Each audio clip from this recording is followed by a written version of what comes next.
नमस्कार दोस्तों। और ये आज की इस कहानी का नाम है अहमियत। दिन भर का थका हारा राजन जैसे ही ऑफिस से घर आया, घर का माहौल बहुत तनावपूर्ण हो रहा था। उसकी माँ ममता जी अपने कमरे में बैठी बड़बड़ाई जा रही थी। उसने उन्हें उस वक्त छेड़ना उचित नहीं समझा और सीधा अपने कमरे में चला गया। रसोई में काम करती उसकी पत्नी मनीषा ने अपने पति को देखकर पानी का गिलास लेकर दिया और वो भी अपने अलग शिकायतें लेकर शुरू हो गई। देखो जी, मुझसे अब तुम्हारी माँ की तानाशाही बर्दाश्त नहीं होती। हर बात पे अपनी चलाती है, सारा दिन चिक चिक करती रहती है, मुझे अपने हिसाब से काम करने भी नहीं देती। कभी सब्जी में ज़्यादा नमक तो कभी कम। तुमने अब तक खाना बनाना नहीं आया। अगर बच्चे की उनकी गलती पे डांट देती है तो मुझे भी बच्चे के सामने डांटती है। बच्चों को तुम सह मिल जाती है। अब आप ही बताओ, क्या मैं अपने बच्चे की दुश्मन हूँ? क्या उन्हें गलती पे डांटना भी नहीं चाहिए? मनीषा जानबूझकर ही तेज बोल रही थी ताकि उसकी बातें उसकी सास सुन सके। आवाज ऊंची होने की वजह से सारी बात राजन की माँ के कमरे में भी जा रही थी और वो भी सब सुन रही थी। राजन ने धीरे से कहा, देखो मनीषा, मेरे सर में बहुत तेज दर्द है। तू अपनी सारी शिकायतें थोड़ी देर बाद कर लेना। मुझे जल्दी से एक कप चाय बनाकर दे दो। लेकिन मनीषा अपनी धुन में बोले जा रही थी। इस पर राजा ने कहा, यार तुम तो समझदार हो। बचपन से ही पिताजी के गुजर जाने के बाद माँ ने मुझे कपड़े सिलकर पढ़ाया लिखाया है। पिताजी की थोड़ी सी पेंशन में घर का गुजारा नहीं चलता था। थोड़ा सा सुख उन्होंने अभी तो देखा है। मानता हूँ मेरी माँ थोड़ी तेज स्वभाव की है, लेकिन वो दिल की बुरी नहीं है। बहुत प्यार करती है हम सबसे। अरे एक कान में सुन लिया करो और दूसरे कान से निकाल दिया करो। उनकी बातों को दिल से लगाना छोड़ दो। बुढ़ापे में इंसान थोड़ा जिद्दी हो जाता है।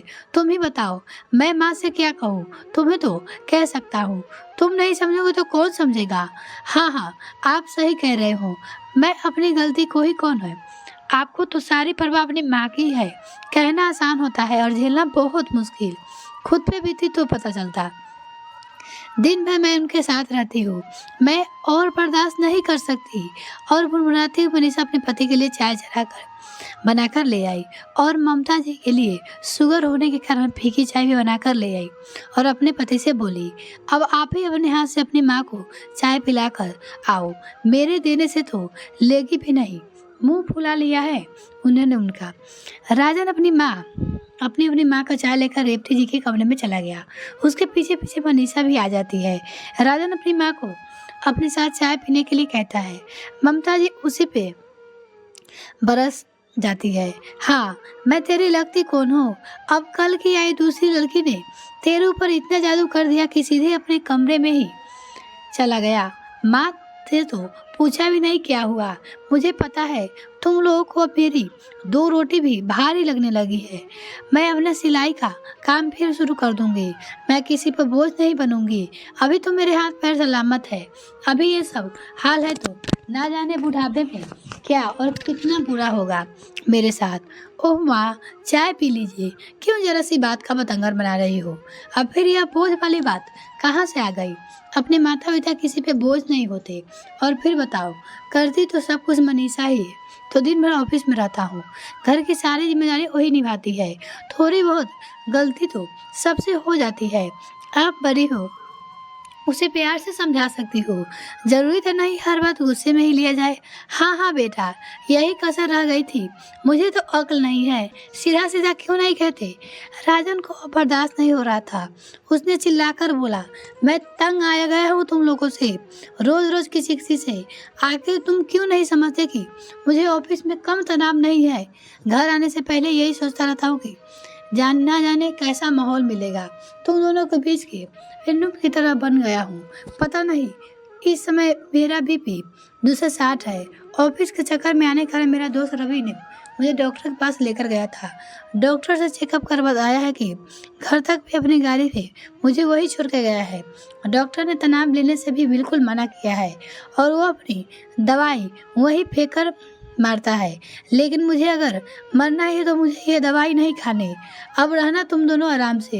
यह सब सुनते ही ममता और मनीषा दोनों ही घबरा जाती है। ममता जिनको अपने पास गोद में सिर रख लिटा लेती है और उसके बालों में हाथ फेरते हुए अपने बेटे से कहती है, मुझे माफ़ कर दे बेटा, मैं तुमसे अब कोई शिकायतें नहीं करूँगी। और मनीषा भी आंखों में आंसू लिए भर कहती है, आप चिंता ना करें, मैं कोशिश करूँगी कि घर में अब तनाव का माहौल ना बने। आप हमारे घर की रीढ़ की हड्डी हो, अगर आप सही नहीं रहोगे तो हम कहीं की सही पे नहीं रह पाएंगे। यह छोटी छोटी बातें हैं जिन्हें हम अब आपस में सुलझा लिया करेंगे। माँ जी, आप भी मुझे माफ़ कर दीजिए, मैं आपकी कोई शिकायत का मौका नहीं दूंगी। नहीं बेटा, मेरे अंदर भी असुरक्षा की भावना आ गई है। शायद मुझे लगने लगा था कि मेरा बेटा मुझसे पराया हो गया है, लेकिन मैं भूल गई थी कि हर रिश्ते की अपनी अपनी अहमियत होती है। माँ की बगैर पत्नी नहीं ले सकती, पत्नी की जगह माँ नहीं ले सकती। और सच में उस दिन के बाद से घर का माहौल बदल गया था। शायद ममता जी और मनीषा दोनों को समझ में आ गया था कि उसकी लड़ाई के बीच में राजन बिना गलती के पीछे जा रहा था। और वो दोनों झगड़ा नहीं करते थे, अब वो अच्छे से रहने लगे थे। हमारी नेक्स्ट कहानी के नाम है चोरी। तो चलिए इस कहानी को शुरू करते हैं। सीमा, मेरे पर्स में से तुमने पैसे निकाला क्या? कल मैंने गिनकर पूरे 3100 रुपये रखे थे, उसमें से 100 रुपये का नोट नज़र नहीं आ रहा है। आप एक बार दोबारा गिन लीजिए, मैंने कोई पैसे निकाले, हो सकता है आपसे गिनने में गलती हो गई हो। नहीं यार, मैंने 2-3 बार गिन लिया था, 100 रुपये कम है, कहाँ जा सकते हैं पैसे? नीलेश तुम याद करो, कहीं तुमने किसी को दे दिए और तुम भूल गए। नहीं यार, रात को तो ऑफिस से आया हूँ, उसके बाद ना किसी के पैसे दिए ना कहीं खर्च किए, और आज ही नहीं हुआ। मैं महीने भर से नोटिस कर रहा हूँ, कभी 500 कभी 100 गायब हो रहे हैं। दाल में कुछ तो काला है। तुम एक बार निम्मी से पूछ कर देखना, कहीं उसने तो पैसे नहीं निकाले। निम्मी क्यों पैसे निकालेगी? उसे अगर ज़रूरत होगी तो मांग लेगी। अपनी बेटी पे संदेह कर रहे हो?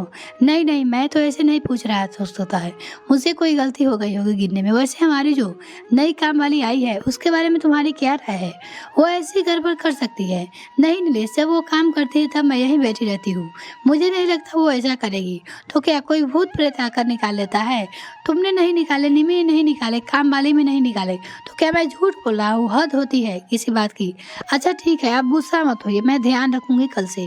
अगले दिन सीमा ने सबसे पहले अपनी 12वीं की कक्षा पढ़ने वाली बेटी पे नजर रखना शुरू किया। 2-3 दिन तक कुछ नहीं हुआ, किंतु एक दिन उन्होंने देखा कि निमी चुपके से अपने पापा के पर्स में से 200 रुपये निकाल कर अपनी किताब में रख और स्कूल चली गई। वैसे आजकल निम्मी के बारे कुछ बदला बदला सा रहने लगा था। वो ज़्यादातर समय अपने कमरे में बंद करके रहने लगी थी। पहले लगता था कि शायद वो पढ़ाई करती होगी, किंतु अब सीमा उसे पर संदेह होने लगा। एक दिन उन्होंने निम्मी के बैग की तलाशी ली तो देखकर एकदम अचंभित रह गई। निम्मी के स्कूल बैग में सिगरेट का एक पैकेट निकला।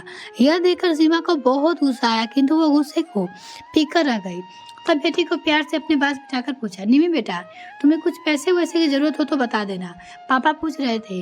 अरे नहीं मम्मी, मुझे कोई पैसे की ज़रूरत नहीं है, मैं तो सीधे घर गए स्कूल और स्कूल से सीधा घर आता हूँ। अगर कोई चीज़ चाहिए तो वो आप लोग दिला देते हो। उनसे झूठ पर सीमा को गुस्सा आ गया। उन्होंने उसे डांटते हुए कहा, अच्छा पैसे की जरूरत नहीं आए तो दिन में पापा के पर्स में से पैसे कौन निकाल रहा है? मैंने खुद अपनी आंखों से तुम्हें निकालते हुए देखा है। अब तुम सच सच बताओ, इन पैसों का तुम क्या करती हो? अब अपनी मम्मी को सच बताने के अलावा निम्मी के पास कोई चारा नहीं था। तब उसने रोते हुए कहा, मम्मी मेरी सारी दोस्त बहुत हाई फाई सिविल की जगह है, उसके सामने मुझे अपने आप को शर्म आती है। उनको देखकर मेरा मन भी उनकी तरह जीवन शैली अपनाने को करता है, और कभी कभार उनके साथ मैं सिगरेट पीने लगी हूँ। और अगर मैं ये सब करते आपको बताती तो आप इसके लिए कभी पैसा नहीं देते, उल्टे मुझे मेरी दोस्ती से दूर रहने को कहते। मम्मी आप समझती नहीं, उनके साथ रहने के लिए मुझे उनके जैसा बनना ही पड़ेगा। किंतु बेटा, जरूरी नहीं है कि हम किसी को गलत आदमी पर ले ले। तो तुम्हारी क्लास में और पढ़ाई ऐसे बच्चे होंगे तो अन्य क्षेत्र की तरक्की करना चाहते हो तो तुम दोस्त बनाओ, ऐसे दोस्त जो तुम्हारा जीवन बर्बाद कर दे कि नहीं। तुम पूरा समझदार हो, तुम हमेशा दोस्त बनाओ जो अच्छे हो। अभी तुमने अपने घर की छोटी मोटी चोरी की है, कल को तुम पता चलेगा क्या करोगी, और अब तुम्हें चोर कहेंगे क्या, तब तुम्हें अच्छा लगेगा। निमी अपने लिए चोर शब्द का प्रयोग सुनकर डर गई। उसे दिखने लगा कि वो चोर नहीं बन गई और जेल की सलाखों के पीछे है। इस दृश्य को बहुत डर है। उसने अपनी मम्मी से माफ़ी मांगते हुए कहा, नहीं नहीं, मुझे चोर नहीं बनना। सच में मम्मी मैं गलत रास्ते पर गई थी। अपनी आंखों को खोल दी। आज के बाद मैं कोई गलत कदम नहीं उठाऊंगी और ना ही कभी आपके भरोसा को शर्मिंदा करूंगी। ऐसा सुनकर मम्मी के अपनी बेटी को गले लगा लिया और आज से चोरी नहीं किया उसके भी निमी ने वादा ले ली। यह कहानी आपको कैसी लगी कमेंट सेक्शन में लिखना ना भूले। वीडियो को देखने के लिए बहुत बहुत धन्यवाद।